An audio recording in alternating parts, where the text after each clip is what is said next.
Welcome to Gurgle, a bite-sized podcast from the creators of Ad Nauseam. Looking to whet your appetite for the classics? Gurgle will tickle your taste buds and leave you wanting more. And now, from the vomitorium, here are your hosts, Dr. David Noe and Dr. Jeff Winkler. Welcome back, ladies and gentlemen, to Gurgle, Part 4. Part 4, we're gurgling again. That's correct. All right. After a small hiatus, right? Yeah. We did some breathing, we did some relaxing, we did some long-form podcasting. Now we're gurgling. Now we're gurgling, right? And we're got to keep the banter to a minimum because these things are tight. Yes, that's right. All right. So, Dave, And what are we concise. talking about? So this is Part 2 of why you should memorize Latin and how to do it. Okay. Well, maybe just a brief refresher. Yes, from, I think we from need to part do one. that. So, why should you memorize Latin? Right. Well, it's, maybe not for everyone, but a large portion of our audience are either Latin teachers, Latin students, Latin aficionados, and maybe those who have no introduction to Latin whatsoever can augment and elevate their everyday conversation by slipping a little Latin in here and there. Absolutely, right. Yeah, it's going to sound nice. It's a beautiful language, I would say, and it's all a question of how you're going to use your spare time. Right? Gotcha. You and I, we like to relax, kick back, watch movies, do things that are not exclusively devoted to learning. Mm-hmm. But you can't only do that, right? Yeah. Sometimes you got to expand your mind. That's exactly right. Yeah. And here's a good way to do that. All right. So where do you begin? Well, we previously in Part 1 we covered the first 12 of these bon mots, right? Yes, These yes, fancy little sayings that are easy to commit to memory. And we have a number of these which are collected by a woman named Laura Gibbs in her little freely available online PDF called Brevissima, 1001 Tiny Latin Poems. So she collected and edited all of these. She says, please note the texts of the poems themselves are in the public domain and may be freely reprinted, modified, and remixed in any way. So that's what we're doing. And you should check out her work if you want to see it, in the original. Yeah. Now, is that book of hers organized along any particular lines? And so, okay, these poems are from like this era or these authors, or it seems to be. There's definitely a very sophisticated organization, but it's not chronological. okay, It's a little more thematic, okay, and I'm really enjoying it. And I have excerpted for the Loci Recitandi passages to be memorized. I have excerpted some of those and mixed them in with quotes from the scriptures, taken from different authors. Jerome. Theodore Beza, John Calvin, different translators of the Christian scriptures into Latin. So we mingled those in, and at the end we're going to explain again how you can lay your hands on these. okay. If you want to get both the text, you want to get the Latin edition and the English translation, we have a way for you to do that. So you ready to jump in? Let's do it. So what's so we're up to number 13. We're on number 13, that's right. What do we got? And so this is from Psalm 39:7, and this is a real nice, pithy sentiment, which exemplifies a number of interesting Latin elements. So it goes like this: Et nunc quid expecto, Domine, spes mea ad te est. All right. Which means, and now, O Lord, for what do I wait? My hope rests with you. I see. Yeah. Okay. Yeah. So what I like about this, right, it's highly idiomatic. It's a conversation. The individual's talking to God. It's King David. And so the way to cite this is that when you're citing from an author, you use the preposition apud. Okay. Which takes the accusative. So, Yep. But if the name is David, it's a Hebrew name, doesn't decline. So you don't even bother No. Don't make it Davidum. No, All right. no. Some authors do, but the tradition is not to. Yep. The tradition that is set by Jerome. So this is apud David. So we got a nice vocative in there, domine, and then this highly idiomatic phrase, spes mea, my hope rests ad te, with you. It rests next to you. Okay. Yeah. Now, not to get too pedantic or That's anything, all right, but sure. if I was looking at that, the space may ad te est, I would be more prone not to use a preposition there. Maybe use a dative or something. Yeah. But is this later Latin where it's becoming that those kinds of uses of the dative and the adverb are kind of falling by the wayside? Or I think that if we used a dative of possessor there, which is a very interesting suggestion, I think we'd run into trouble with the possessive adjective mea. It sounds a little bit odd to say, spes mea, my hope is your hope, right? I see. I think that's what would actually end up happening. Although it's Gotcha. an excellent suggestion, it could be reworded to use that dative. But I think if we want to keep spes mea, it's got to be like this. okay. Yep. Now, so we're still on Sure. the first one here. What benefit could a Latin learner get from kind of memorizing this phrase? Oh, yeah. Okay. What's going to sink into the mind? What's going to stick? Well, first of all, good style. Notice the first three words, et nunc quid. Mm-hmm. How do most people compose a Latin sentence? Okay, subject, object, verb, Yes. right? Which is correct. That's good syntax. But real Latin has a lot of monosyllabic connectors. Yeah. They're not really fillers. They give the language its rhythm and its point. And so this is very idiomatic Latin. Okay. Et nunc quid. At this point now, what am I waiting for? Domine, right? Put it right there at the end. And so you learn that space is a feminine singular because it's modified by mea, Yep. right? And because you have a singular verb, est. You learn that you can put an interrogative, quid expecto, third in the sentence, which is something that you can learn from a good composition book, but you got to dig for it, right? You got to dig for it. Okay. Here you just have memorized it, so now you can apply it. Gotcha. All right. Should we go on to 14? Let's do it. What's next? All right.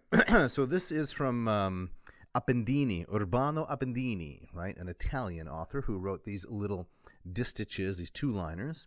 And here it goes. Ad bene vi vendum quid natura paravit, nil datami citia, gratius est homini. Now, is that in a specific meter? Yes. Okay. Well, you know this, Jeff. You're just doing this for the listener. All right. It's an elegiac couplet. Okay. Yeah. Yeah. So the first line is an hexameter. The second line, roughly a pentameter, Okay. double hemiepes. So, ad bene vi vendum quid natura paravit. For living well, right, in order to live well, whatever nature has provided, nothing has been given to man, nil datum homini, that is more pleasing than friendship amicitia.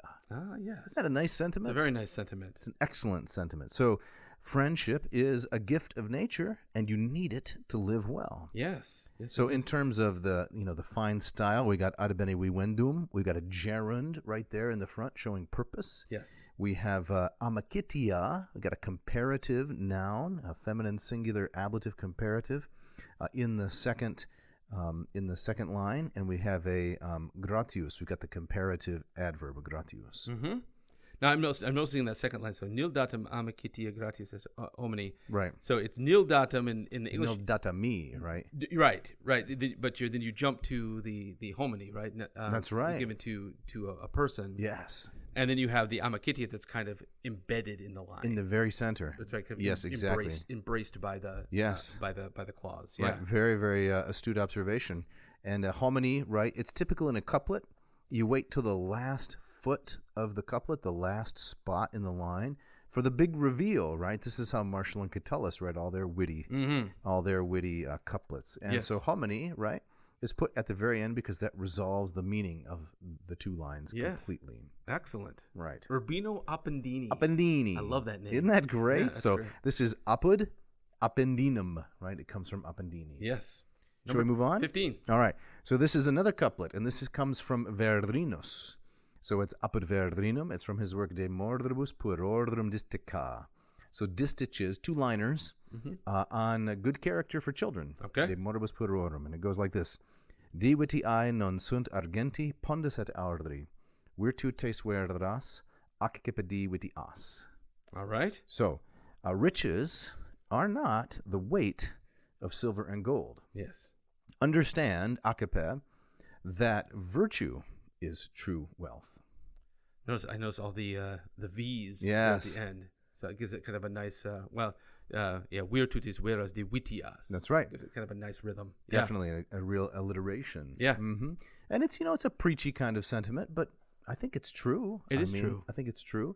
What do you have if you have lots of wealth, but, you're a wretched, cruel person? Yeah. That is not true wealth. Right? It is true. I was in a recent class of religions class I'm teaching. Mm-hmm. A certain kind of sentiment came up in one of the sacred texts we were reading, and one of my students said that. He says, I think we all know that money can't buy happiness. Right. But he says, but we all kind of want to find out for ourselves. Yeah, that's right?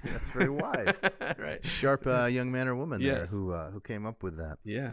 And also the nice thing about this second line here is, as you read it so nicely, virtutes veras accipedi vitias.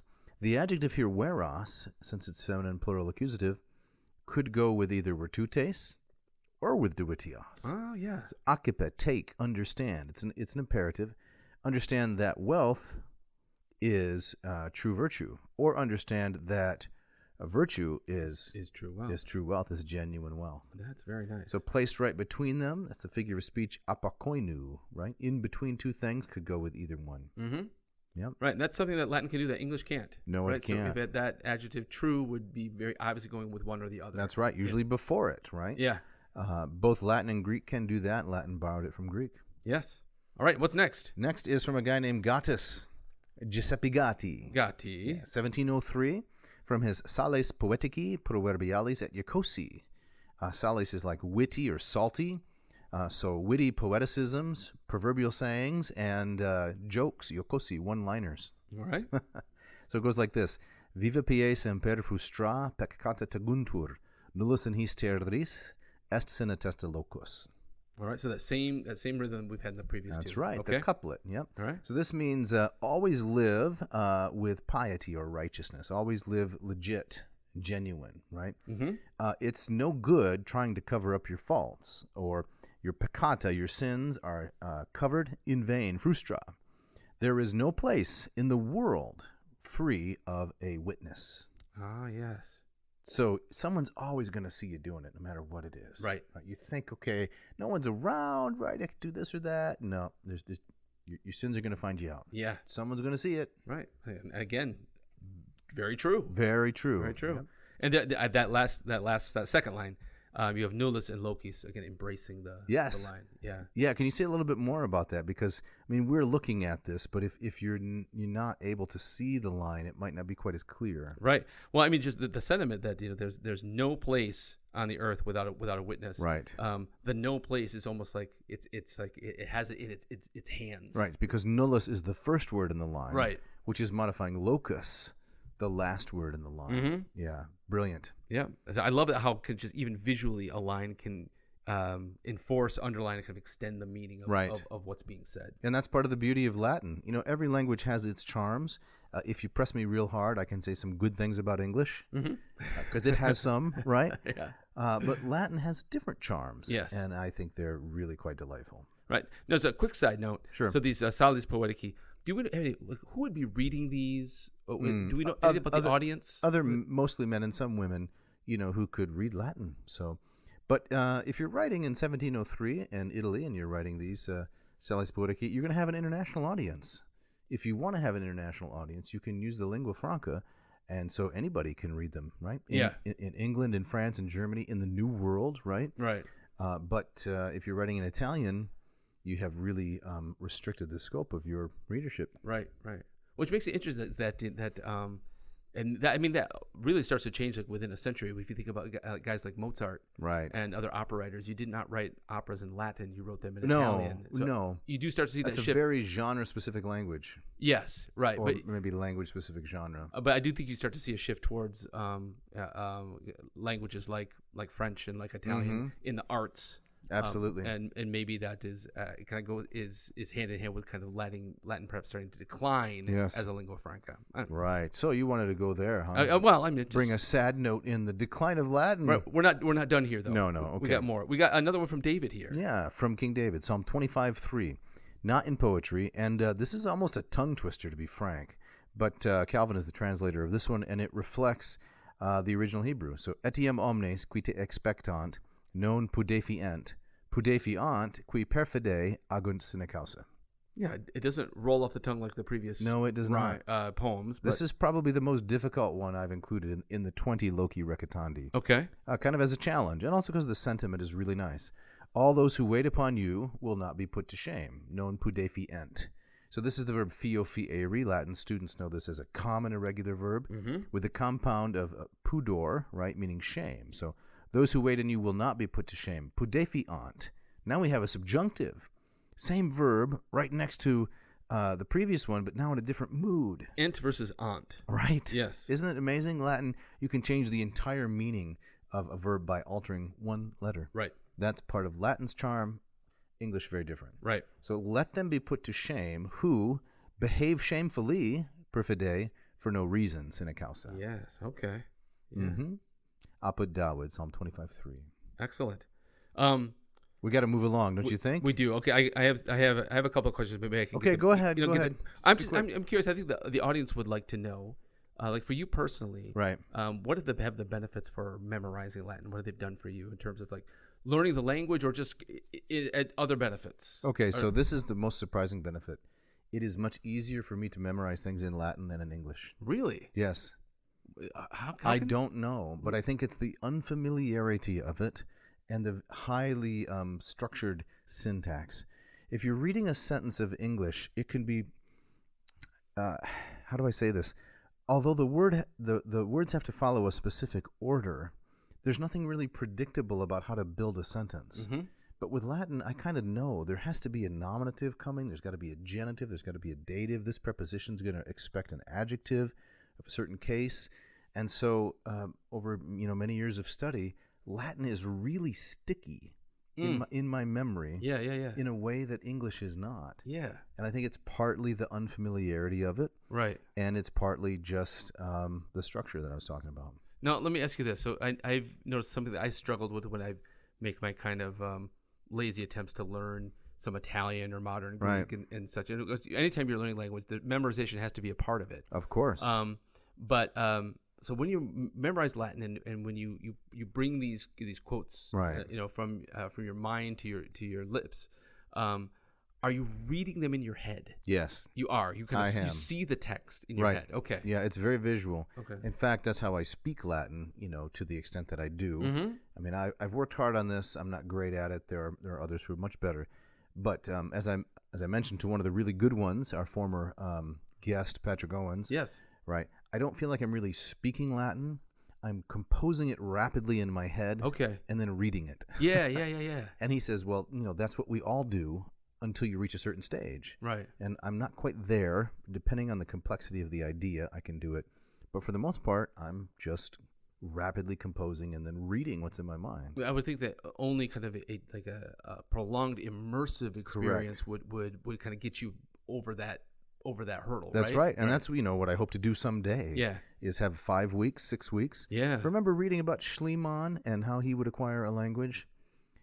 When he was, what is that book? I think we talked about it before, The Lost Treasures of Troy. Yeah. It was mostly a biography of Schliemann with the Troy stuff mixed in. Yeah. But as he traveled by train across Europe, in whatever country he would write in that language. Right. He kept his diary. That's correct. Right. And the way that he mastered up to 18 languages was that he would focus on nothing else for, say, 6, 7, 8 weeks. Yeah. And he would not read one word of German if he were mastering French, not one word of French if he were working on Spanish. So I hope to do that someday with Latin. Just, for 7, 8 weeks, no one speaks to me in anything but Latin. I read or look at nothing except Latin. So you're basically going to abandon your family. I don't know. This is why I haven't done it yet, because right. I have a lot of responsibilities. Right. But I think you're absolutely right. That is the key to getting over that hump of thinking well in Latin and then speaking it naturally without so much focused effort. Yes. Yeah. That's I mean, I've never gotten there with any other language than, of course, the one you're born with. But, music. Well, I mean you've got a musical language. You improvise on the guitar and the piano. It's very similar. And I think there are lots of connections between kind of to learning, being able to kind of perform music or improvise with music and language as right. well. But that would be another good Gurgle topic. Absolutely. Let's move on. We got to move on because we're pushing the limits here. Okay, 18. Cursus fatordrum nescit mens ulla virordrum solius est proprium scira futura dei. All right, this is Florilegius? Yeah, so this is not an individual. It's from an anthology, from a Florilegium. I see. Yeah, but I wasn't able to find who were the different authors in this Florilegium. Okay. Right? So what does it mean? It's another couplet. Cursus fatordrum nescit mens ulla virordrum. So the mind, no mind of man, knows the courses of the fates. Okay. It belongs to God alone to foretell the future. All right. Very nice. Yeah, it's nice. Right. Yeah, and there's some nice genitives here, fatordrum, virordrum, so we call that internal rhyme. Mm-hmm. Good Latin doesn't rhyme at the end of the line. I mean, it does sometimes when you get to the 10th century. Bernard of Clairvaux has some nice rhyming poetry. But for the most part, you don't rhyme. You use, meter. But you can rhyme within the line, and that's what we have here. Excellent. Mm-hmm. I know a lot of your selections you've chosen, they're fairly heavy. They're fairly weighty. That's me. That's you, right? But here comes a nice one. Okay, what do we got? And some of them in the first set weren't so heavy. You can go back and listen to those. So this is from a guy named Julius Wegeler. Okay. So it's apud Wegelerhave. It's another couplet. Quidara wultali is non debet dicere wultus, sed dicat plene, dulcas amica tene. So another internal rhyme. Yeah. So about the heaviness, right? Yeah. If I were to choose things that weren't so heavy, a lot of them are fairly salacious. Oh. As you know from Yes. Catullus Yeah, and yeah, yeah. Marshall, they're PG-13 or worse. Right. So I'm trying to have a broad audience here. I got so, you. Yeah. Got you. Understood. Okay. So quidara wultali is non debet dicere wultus. The one who wants to share with others, who wants to give to others, he shouldn't say, "Do you want some?" Sed dicat plene, but he should simply state, "Dulcas amica tene." Take it, sweet friend. Take it. Yes. Isn't that good advice? It is good advice. Yeah. Yep. So if we're rolling out of here after the podcast, and you say, "Hey, Dave, you want to grab a burger?" No. No. You should just say, "We're going to whatever our burger joint of choice is, Yeah. and you're having a burger with me." Yeah. Here it is. Yeah. No, I think that's very true. Sometimes I drive my wife crazy with my questions. Right. And she just says, "Just say what you want." Right. Just say, yeah, right. And I think in terms of just in terms of simplifying Yeah. human communication. Oh, I'm all for it. We tend to kind of hide behind kind of You're right. the questions because we don't want to like step on people's toes. Yes, and it's often in the name or the guise of courtesy. Right. But that's not really what's going on. Not at all. It's a self-protection mechanism. Exactly right. So Whoa, we went psychological here at the end of this gurgle. and I think it's also regional too. I mean, I think that's a part of like the Oh, the, yeah. like the Midwest nice. Right. Right. Exactly. This would never fly in Brooklyn. or no or Boston. Right. No. Exactly. Out with it already. Right. Yeah. Quidara wultali is non debet dicere wultus. Just plainly say, "Take it, sweet friend." That's excellent. All right, and we wrap it up with number 20. What do we got? This is from the Apostle John, the Gospel of John, chapter 14. Again, it's a theological sentiment and maybe heavy, but for me, it's a sweet promise. And as said before, right, you can go through these. You can sort out the biblical quotes if you don't want them. Just learn the others if you like them. Yes. So, si quid petieritis in nomine meo, ego faciam. So, if you shall ask for anything in my name, I'll do it. I will do it. Yeah. So what's really nice about this, a painless way to teach what's called the simple fact future or the future most vivid, Yes. which is a difficult conditional.